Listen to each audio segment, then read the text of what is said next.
Hello and welcome back to the Ronin, and I just wanted to show you something very cool indeed. Now, you can see exactly what's going on here.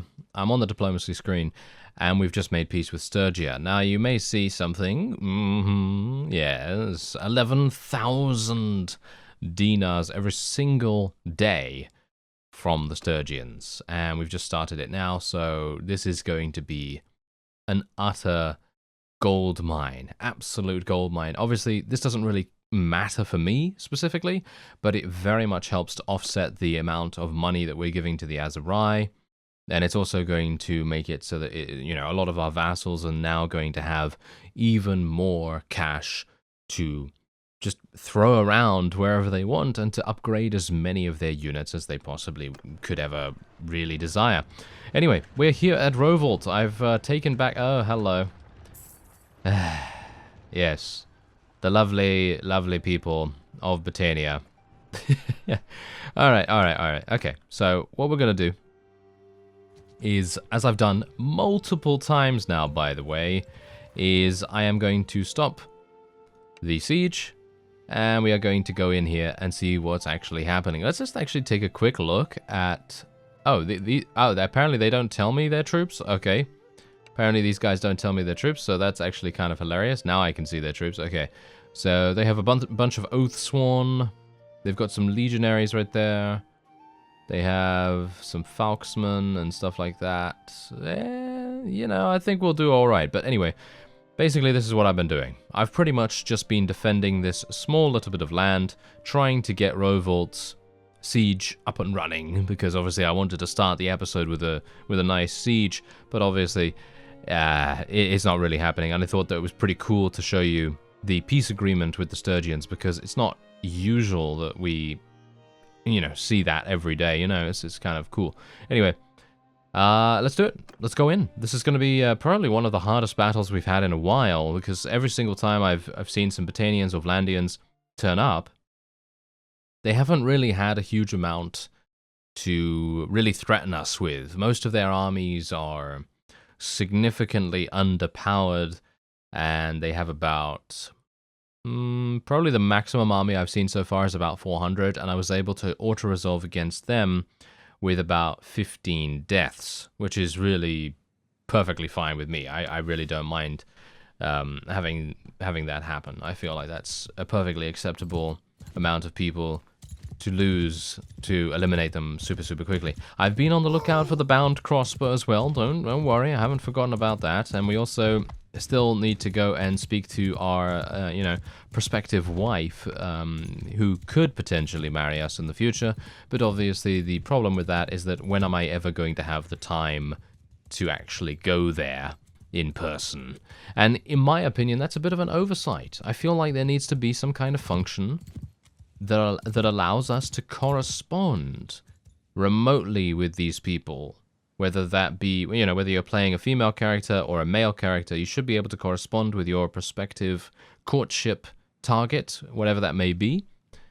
And I feel like you should be able to kind of try to persuade them through the letter system or correspondence system or whatever it may be, without you having to actually go there. Obviously, it would be much better to finalize things by going in person, and I think it should be finalized through that.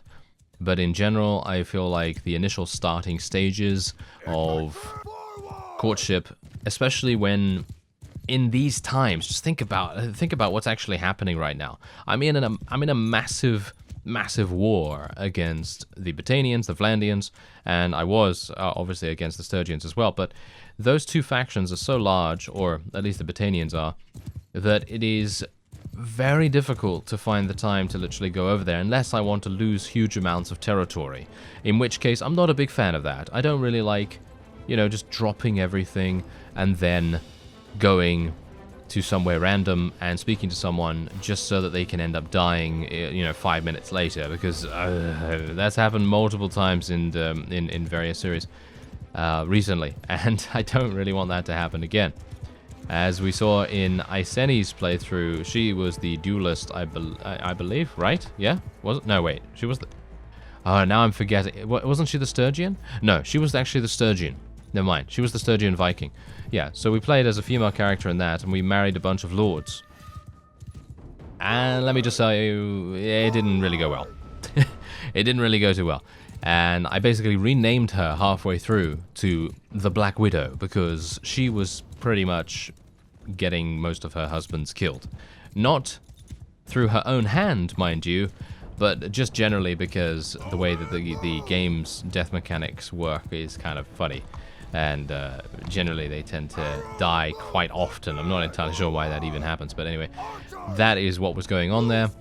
And yeah, so I don't really want to go all the way down to Azerai territory or wherever this lady happens to be, and then doing all of this, losing Ostracan, losing Turby Castle, losing any other territory that we may have to concede to our opponents, just for the sake of marrying this person for, I don't know, realistically, she's probably going to survive for about 14 days or something along those lines, and then she will inevitably perish in some battle or another before she's able to conceive anything, and then it's basically a vicious cycle of find someone, marry them, they die, and then rinse and repeat, you know, that kind of thing. So it's not funny. I'm just laughing out of, you know, utter preposterousness, to be honest, because it really should not happen that often that we literally have to struggle so hard to find, you know, a spouse. But yeah, that's just how, you know, that's just how it goes sometimes. That's how it goes. Okay, anyway, I'm gonna try and make sure that I don't get murdered here. Oh, hello. Wow. That was pretty vicious, I gotta say. That was pretty vicious. Anyway, I'm gonna put my people into a shield wall formation. Should have done that beforehand, but, you know, it's better late than never, I guess. Oh, wait a minute. Gotta be a bit careful here. I'd like to take out that. Oh, nice. Actually, wow. I can't believe that my polearm actually connected there, because I was thinking to myself, there's no way it's gonna connect with the amount of units in between me and my target. But apparently it was able to. That's actually kind of amazing. Was not expecting that one bit. And now, all of a sudden, I am hitting nothing. Yes, I'm hitting nothing but air and a shield in that case. So, yeah, that was not particularly good. Anyway, we're just going to try and deal as much damage as we can initially with our archers, because that's obviously a good strategy to have, at least initially. And then what we're going to do... Oh, they're already in loose formation. Okay, that's great. Past me was apparently doing a good job ordering people around, at least at the moment. And then what we're going to do is, once they've weakened them up a little bit, maybe reduce their morale by a considerable margin, then we may very well be able to take advantage of it and charge in.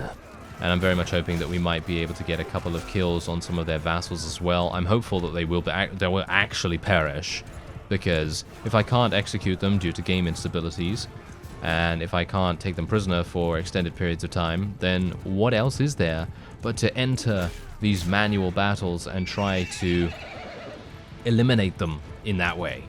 And obviously, it's going to be very much down to chance. I have no idea on the calculation of that, but no doubt someone may have done the calculations by now, and may have found out the percentage chance that that's actually going to happen. I don't know. I'm not sure. I don't think... I think someone actually did say that it doesn't seem to matter how hard you hit the opponent, because in the past I've hit a vassal for upwards of 300 damage, and it didn't seem to really make any difference. Like that guy, for example, I hit him for 237, did not get a fatal kill. So I assume that there's some other factor at work here.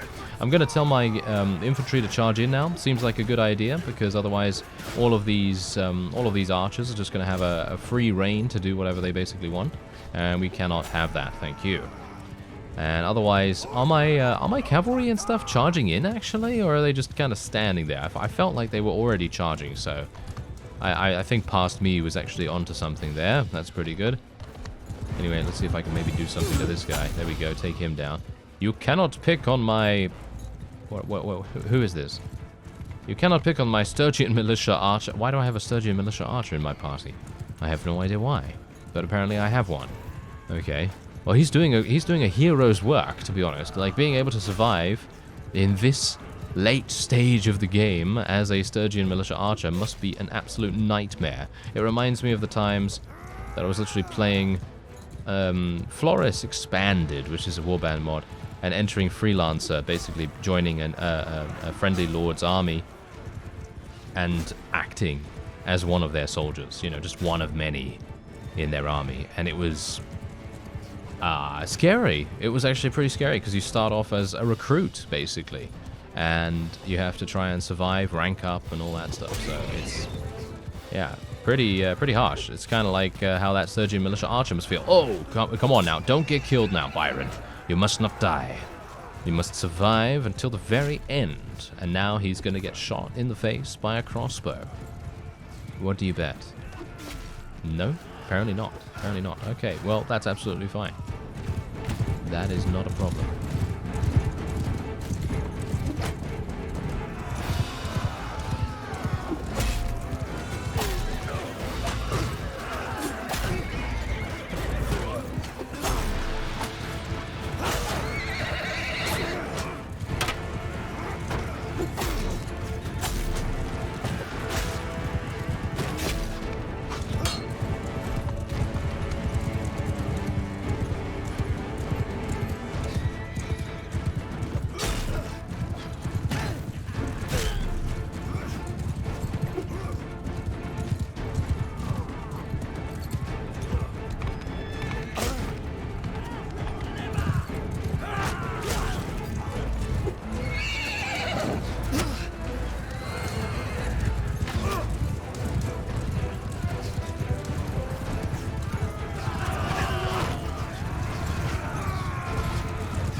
Well, that seems to be it. Yeah, that seems to actually be the end. We lost 38, which is actually almost, I would say maybe record-breaking for the amount of units that we had against us right here.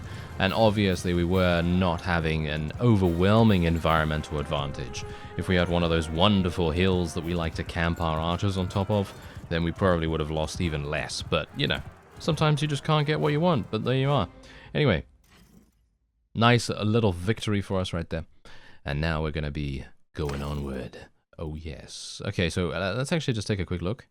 Because oh, they're actually... Wait a minute. They're actually Botanians, aren't they? Yeah, so they're not going to be dropping the bound crossbow, unfortunately. But they might drop some really, really cool stuff down here, like these boots.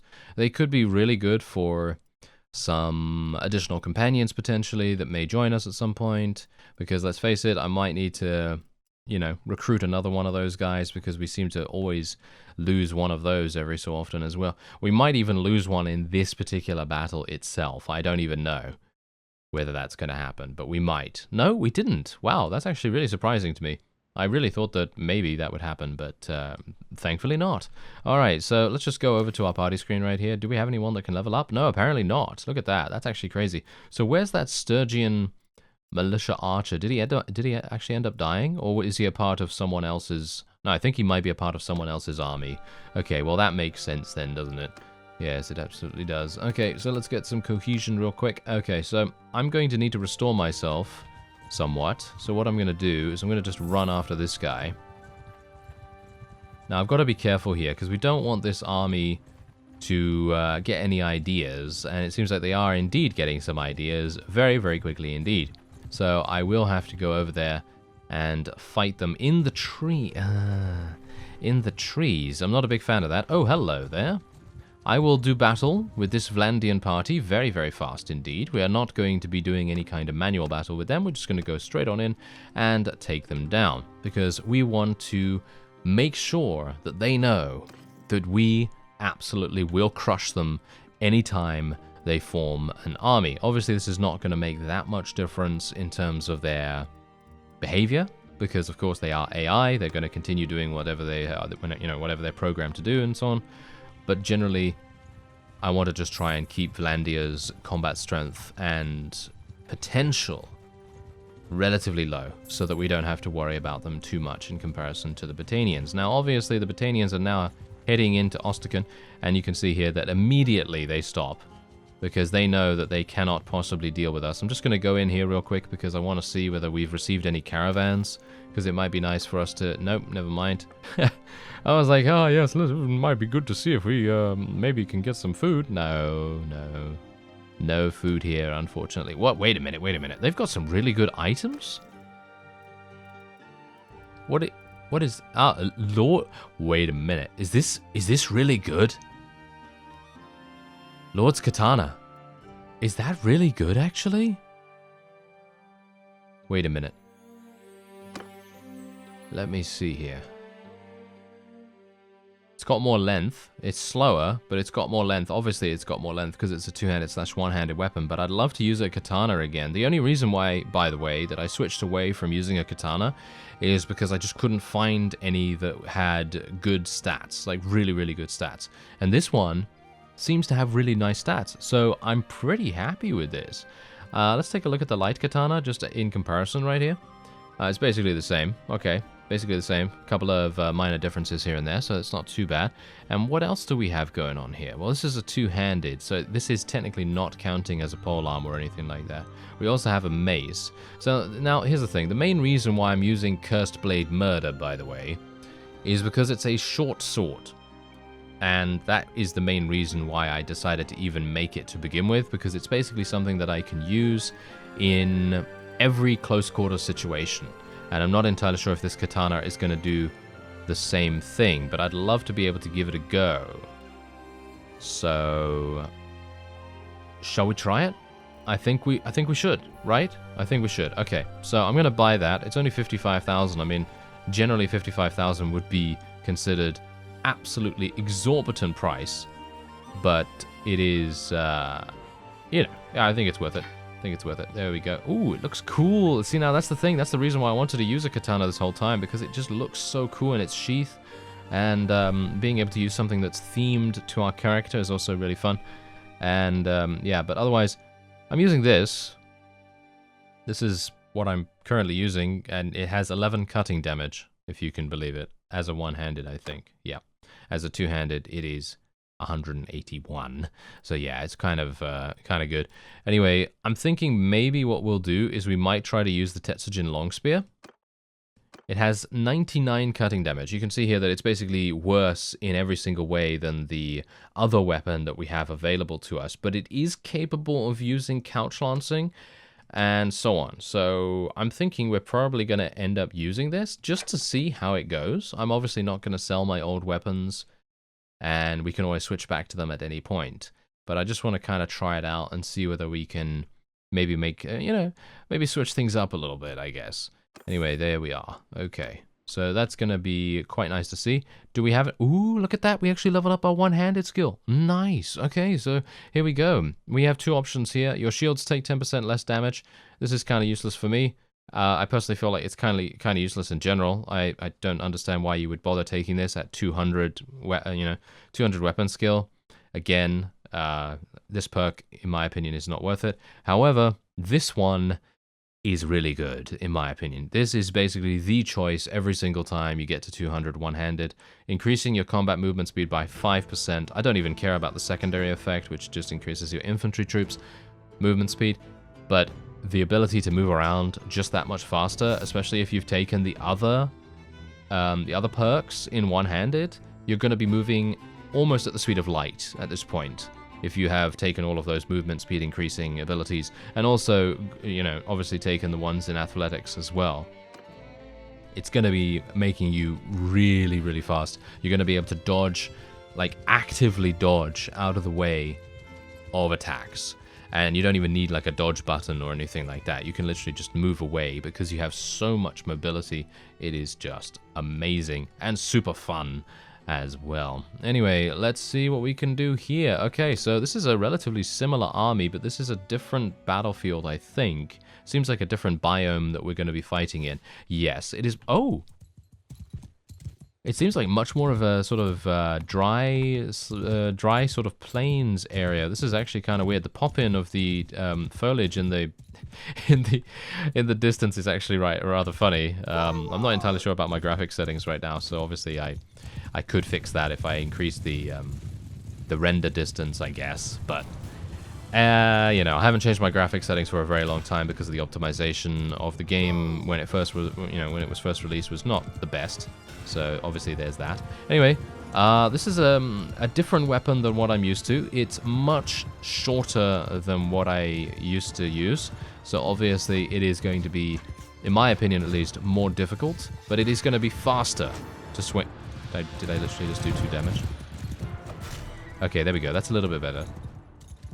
2 damage, really? That was my first attack with this weapon. How embarrassing. Okay, yeah. It does a lot less damage, as you can quite clearly tell. I mean, obviously, the other one has 181, I think, right? Yeah? 181 damage as a two-handed. And this is 99. But it does have the ability to use couch lancing, which I very much like. However, the problem with it is that it is much shorter than most other lances, I assume. So it is going to be just that much more difficult to use against other people that have similar weaponry. So it might cause us to die more often if I do use it as a standard lance. As you can see right there, I'm using it as a standard lance right now. Let's try and lance into someone, shall we? What? Okay. Well, that's funny. That was actually fantastic. I love that. Okay, yeah, that's a pretty nice bit of damage right there. 726. Whoa. Okay, I have never seen that with the other weapon, that's for sure. Oh, now I'm gonna try and couch lance everyone, and I just know that I'm gonna get killed while doing this. Oh, look at that damage. Oh, that is so nice. And I can actually use it as a slashing weapon. That is super cool, actually. I like this. Oh, yeah. I like this quite a bit, actually. Amazingly enough. I mean, who would have expected me to like a high-damaging weapon, right? Yeah. I mean, it's pretty obvious. Anyone's going to like using this, to be honest. Alright, well, let me see if I can get a couple of, a couple of more kills with this. Oh, never mind. Oh, that guy got laid out. Did you see that? He got shot in the face, like, super hard right there. Okay, so yeah, let's just continue to do this. Obviously, I've now spec'd into slashing polearms more than I have into thrusting polearms, which I suppose is good, because if I do end up using this in, like, a siege or something like that, then obviously it's going to be much better to use it in a slashing manner rather than a thrusting one. But still, you could get even more damage out of it if you decided to spec a different way. Oh! 830. That's the most we've seen so far, I think. I mean, maybe in another series I have been able to get more than that. I think I got 900 something one time, but that was only with a that was actually with someone that actually had spec'd into thrusting polearms. So I guess there's that. But look at how much damage I'm able to do with very little effort. I'm not doing anything. I'm literally just running into these guys, and then it's just randomly killing them. And I don't have to aim or anything like that. I mean, yeah, I do have to aim a little bit, but generally the aiming is kind of simple. Look at that. Wow. That is actually crazy. Okay, so let's have a look at this. I'm using this as a two-handed. Oh, that's actually really good. What? Okay, I'm pleased that I purchased these weapons. Let's just say that. Wow, look at that. I'm actually able to use this weapon adequately on the back of a horse. All right. I guess that's kind of good then. Well, kind of, because I'm actually now starting to miss a whole bunch. So, yeah. I'm very good at this game, as you can quite clearly tell. He says as he misses every single attack. Yes, very good. Okay, I'm going to switch back to the polearm, because that's just much more fun right now. And I'll try to use the katana in the nearby siege if I am able to even get into one after all of these terrible interloping armies are dealt with.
Well, I guess you could say that I actually really like the versatility of these weapons so far. I'm basically able to use the polearm in any way that I want. I can even brace with it if I want to, so I can even get off my mount, which I think I'm actually going to do right now. How do I brace with this thing? Like so? Yep, there we go. There you go. That is how we brace. So literally, if I want to do some, if I want to do a leg workout, then that's what I'm gonna do. Look at that. Boom. Oh yeah. Push it. Push it real good. That is how the song goes, does it not? There we go. Fantastic. Oh, look at that. That is absolutely fantastic. I mean, really, how can you get a better leg workout than that?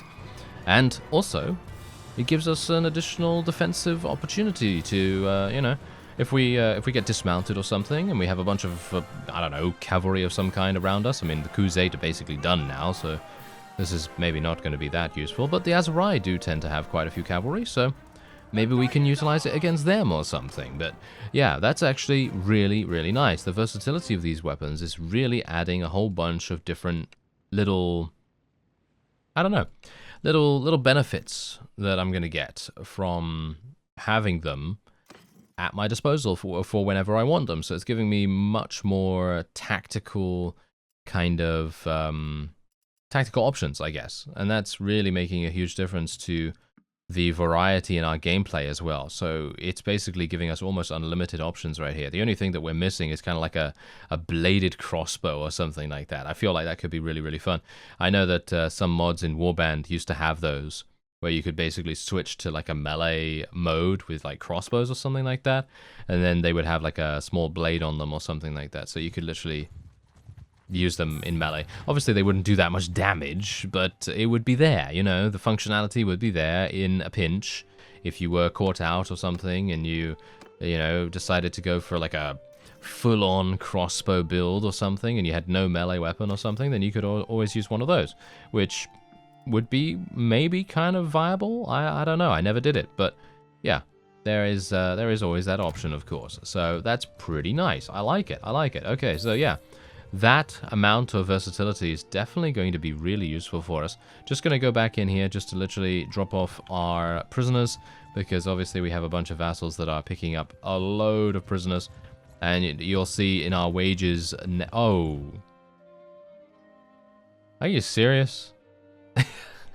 Are you serious? Did you just see that? I literally just killed 2 relatively large Battanian armies, and now look at this. Look at what we got going on here. This is terrible. This is absolutely awful. Okay, so what am I supposed to do to this? I have no idea, but all I know is that the defenders in Turby Castle are basically nowhere to be seen. There's literally only 156. This is pretty awful. Are they going to actually try and take this while we are in the walls? I mean, how many wall... what's their HP at? I can't tell. That's the main problem with this. You see? Is there any way that I can actually see that? Because as far as I'm aware, there isn't. That is actually kind of interesting. I would have expected them to give you that information, but apparently they don't. Okay, so now they're going to besiege Osterken. Okay, that's interesting. So they're going to do that thing where they basically ping-pong back and forth between the two, and that's not going to be very good, especially considering there's only 387 in here, but this is much, much more well-defended than Turby Castle. So if they have to take anything, I guess I choose that they take Turby Castle, I suppose, but yeah, they're gonna, yep, as you can see right there, they basically are now going to turn back, and what? Yana of the Tetsujin has been taken prisoner by this guy? How did that happen? I didn't see any of our vassals nearby. Oh, that was kind of strange. Okay. Well, whatever the case, I suppose what I'm going to do is I'm just going to basically run them back and forth over and over again and try to get them to disband their army, and then we'll see whether we can divide and conquer them as we usually do. And then we'll see where we can go from there. I really wanted to participate in a siege with my new katana because I was really looking forward to using that. I mean, this looks really fun. So I'm hopeful that I'll be able to show that in the next episode. Otherwise, I thank you very much for watching, and I'll see you next time.